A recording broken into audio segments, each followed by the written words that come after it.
Hello everyone. Today we are going to start the next topic of chapter number 2 of economics, that is sectors of Indian economy.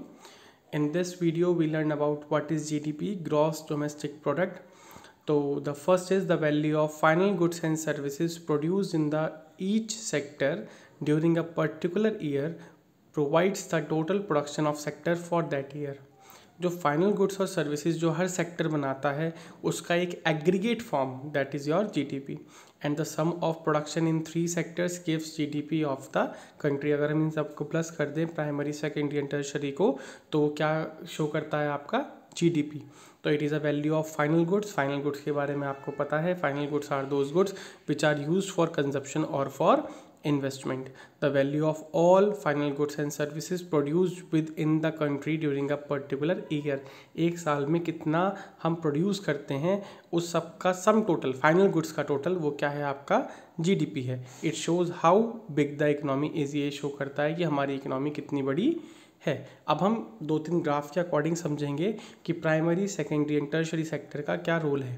Growth and status of different sectors में अगर आप देखें 1973 में जो growth थी GDP में, contribution था GDP में, वो हम बात करें तो value of sectors in the Indian economy, तो इसमें 1973 में सबसे बड़ा शेयर आपका प्राइमरी सेक्टर का था, मगर अब जो सबसे बड़ा शेयर है वो है आपका टर्शरी सेक्टर का।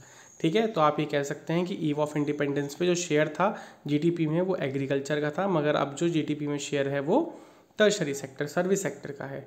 आगे आप देखिए the share of sectors in the employment. तो देखिए आज भी और पहले भी सबसे ज़्यादा एम्प्लॉयमेंट आपका जो प्रोवाइड कराता है वो कराता है आपका एग्रीकल्चर सेक्टर। इतना आपका सेकेंडरी और टर्शरी सेक्टर डेवलप नहीं हुआ कि वो इतना एम्प्लॉयमेंट प्रोवाइड करा सके। और आपको मुझे ये बताना है इसमें कि जो ये प्राइमरी सेक्टर है कौन से सेक्टर के अंदर आएगा, ऑर्गेनाइज्ड या अनऑर्गेनाइज्ड। ठीक है, कमेंट बॉक्स में जरूर बताना है इसमें।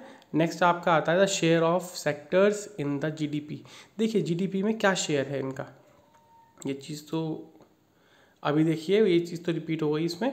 तो ऑब्जर्वेशन फ्रॉम द ग्राफ देखेंगे तो the majority of the people are still employed in agriculture activity. हमने अभी बताया कि एग्रीकल्चर में आज भी ज़्यादा लोग काम करते हैं, as agriculture provide seasonal employment during the crop season, so chances of hidden employment are big. तो ये चांसेस होते हैं हिडन एम्प्लॉयमेंट के। Moreover as history suggest a developed nation depends shift from the primary sector toward tertiary sector as all aspects of the economic development। ये कहा जाता है कि अगर एक देश को विकसित होना है तो प्राइमरी से कहाँ आना पड़ेगा, उसे टर्शरी सेक्टर पे आना पड़ेगा। So it can be said that India is still way behind because majority depends on agriculture. इसलिए देश हमारा पीछे इसलिए क्योंकि आज भी हम किस पे डिपेंडेंट है, एग्रीकल्चर सेक्टर पे। सेकेंड पॉइंट आपका ये बताता है, जो ग्राफ आपने देखे हैं, the secondary sector and tertiary sector have fail to generate enough employment opportunities and making a pressure on primary sector। ये चीज़ कही गई है, आपने ग्राफ में भी समझा है कि आज भी एम्प्लॉयमेंट आपका प्राइमरी सेक्टर ही दे रहा है। Although educated and skilled workforce do get employed in the secondary and tertiary sector but unskilled and semi skilled workers are there is still shortage of employment avenues. मतलब आज भी employment avenues की बहुत ज़्यादा कमी है। चलिए देखते हैं क्वेश्चन को कि where are most of the people employed and why. तो आप खुद बता सकते हैं, the answer is primary sector employ the largest number of people in the India. It is because not enough job were created in the secondary and tertiary sector. तो आप ये एक प्रॉब्लम भी बता सकते हैं कि ये क्या दिखाता है आपको, हिडन अनएम्प्लॉयमेंट। हिडन अनएम्प्लॉयमेंट को हम डिस्गाइज्ड अनएम्प्लॉयमेंट भी कहते हैं। चलिए स्टार्ट करते हैं टाइप्स ऑफ अनएम्प्लॉयमेंट के बारे में। पूरी ये जो थ्योरी है वो डिपेंड करती है आपकी डिस्गाइज्ड अनएम्प्लॉयमेंट में, क्योंकि हमारे यहाँ जो सबसे ज़्यादा सेक्टर एम्प्लॉयमेंट प्रोवाइड कराता है दैट इज़ एग्रीकल्चर, और एग्रीकल्चर शो करता है disguised unemployment.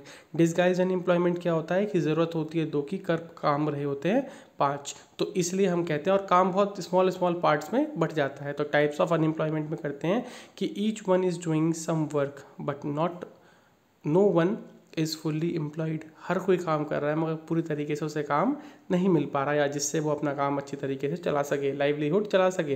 This is a situation of underemployment. इसे कहा जाता है underemployment, where people are partly apparently working but all of them are made to work less than their potential, मतलब काम जितना वो करना चाहते हैं मगर उससे कम उन्हें काम मिलता है। This kind of unemployment is hidden in contrast to someone who does not have a job and is clearly visible as disguised unemployment। तो आप कह सकते हैं disguised unemployment आपको कहाँ दिखता है सबसे ज़्यादा?